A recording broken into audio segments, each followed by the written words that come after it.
Hi madam, my name is TISHAKAR. My matrix number is 2041211045. My cohort is DPH42. Today I'm going to present about GMP and GLP manual presentation. Chapter 4, Retention of Documents. Main purposes of GMP documentation. Our first purpose is to meet legal requirements of all GMP expectations. Second, to meet our business requirements. Third, to form the basis of good scientific decision making. Retention of documents. First is, it should be clearly defined which record is related to each manufacturing activity and where this record is located. Secure controls must be in place to ensure the integrity of the record throughout the retention period and validated where appropriate. Second, 4.11. Specific requirements apply to batch documentation, which must be kept for 1 year after expiry of the batch to which it relates, or at least 5 years after certification of the batch by the authorized person, whichever is the longer. For investigational medicinal products, the batch documentation must be kept for at least 5 years after completion or formal discontinuation for the clinic trial in which the batch was used. Other requirements for retention of documentation may be described in registration in relation to specific type of product and specify that longer retention periods to be applied to certain documents. Next, 4.12. For other types of documentation, the retention period will depend on the business activity which the documentation supports.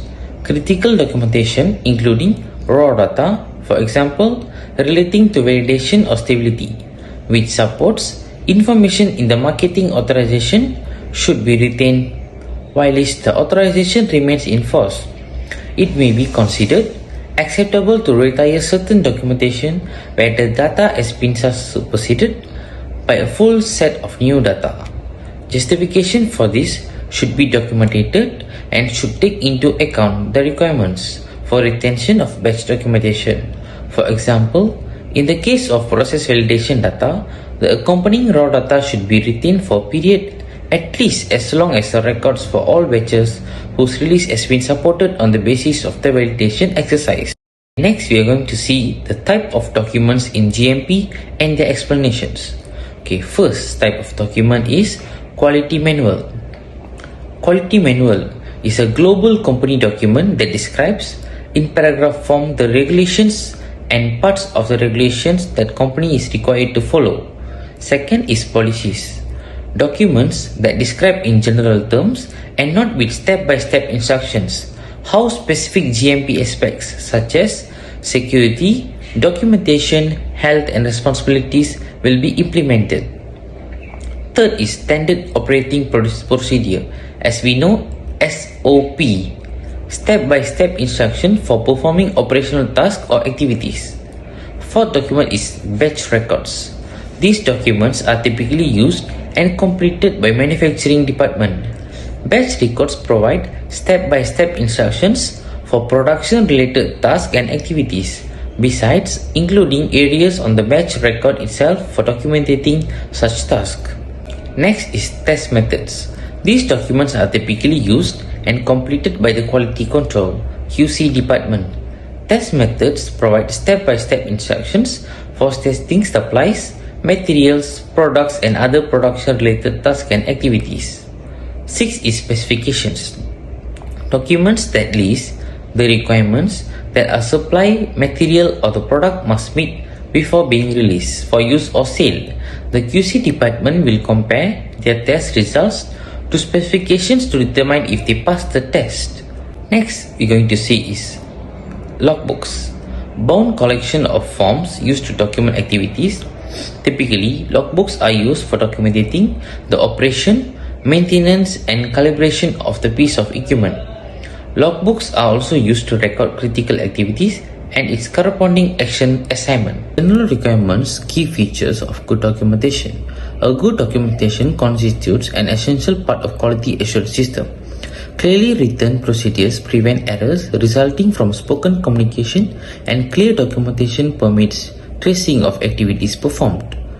Documents must be designed, prepared, reviewed and distributed with care. Documents must be approved, signed and dated by the appropriate competent and authorized persons. Documents must have unambiguous contents. The title, nature and purpose should be clearly stated. They must be laid out in orderly fashion and be easy to check. Reproduced documents must be clear and legible. Documents must be regularly reviewed and kept up to date. When a document has been revised, system must be operated to prevent inadvertent use of supposed documents. Documents must be not handwritten.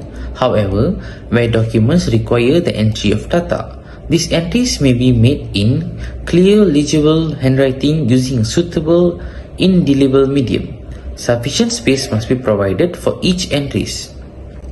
Any correction made to a document or record must be signed or initialed and dated. The correction must be permit the reading of the original of the information. Where appropriate, the reason for the correction must be recorded. Record must be kept at time each action is taken, and in such way that all activities concerning the conduct of preclinical studies, clinical trials and the manufacture and control of products are traceable. Storage of critical records must at a secure place with access limited to authorized person. The storage location must ensure adequate protection from loss, destructions and falsification and from damage due to fire, water and etc. Records which are critical to regulatory compliance or to support essential business activities must be duplicated on paper, microfilm or electronically, and also can store in separate secure location in a separate building from the originals. It is particularly important that during the period of retention, the data can be rendered legible within an appropriate period of time. If data is modified, it must be traceable. So this is my reference part where I get more knowledge about good manufacturing practice in pharmaceutical industries. That is all from me. Thank you, madam, for lending your ears.